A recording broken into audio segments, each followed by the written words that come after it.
Kino Ferrari aura vécu presque 14 ans sans son mari Nino Ferrer. Le 17 mars dernier, la veuve du chanteur a rejoint l'homme de sa vie. La date des obsèques vient d'être communiquée dans le carnet du jour du quotidien Le Monde.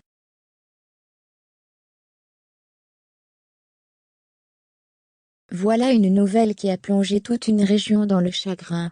Le 17 mars dernier, Kino Ferrari, veuve du chanteur Nino Ferrer, est morte soudainement à 74 ans, a révélé la famille dans une publication du Monde. Pierre et Arthur, Erika, Marcus et Margot, Augustin, Romane, Félix, et toute la famille, ses proches, ont l'immense douleur de vous faire part du soudain décès de Kino Ferrer, née Monestier, épouse de Nino Ferrer, survenu le 17 mars 2022 à Toulouse. Les amis et les proches sont conviés pour une cérémonie de crémation, le 24 mars prochain à 11h dans la ville de Montauban. Cette disparition, 14 ans après celle de Nino Ferrer, est un crève-cœur pour les habitants de Montcuq, où le couple avait élu domicile en 1977.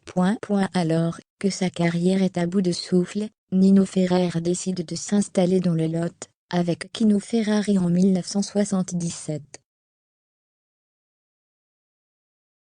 Le couple se marie à Saint-Cyprien, et deviennent parents d'un garçon, le deuxième après Pierre, prénommé Arthur.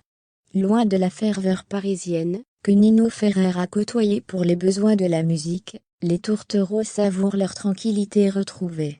L'interprète de la chanson, le téléphone renoue même, avec l'une des activités qui avait laissé de côté, la peinture.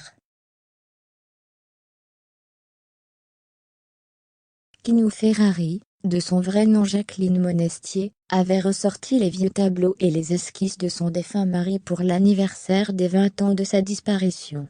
Ces objets précieux, elle et ses fils les avaient mis à disposition d'une salle, pour organiser une exposition exceptionnelle en marge de l'événement. Outre les peintures, les visiteurs pouvaient découvrir les costumes, instruments de musique et des affiches représentant Nino Ferrer. Tout au long de leur vie, l'artiste et sa femme avaient entretenu une proximité inégalable avec les voisins et les habitants du village, dont ils remplissaient le cœur grâce à leur gentillesse et leur simplicité.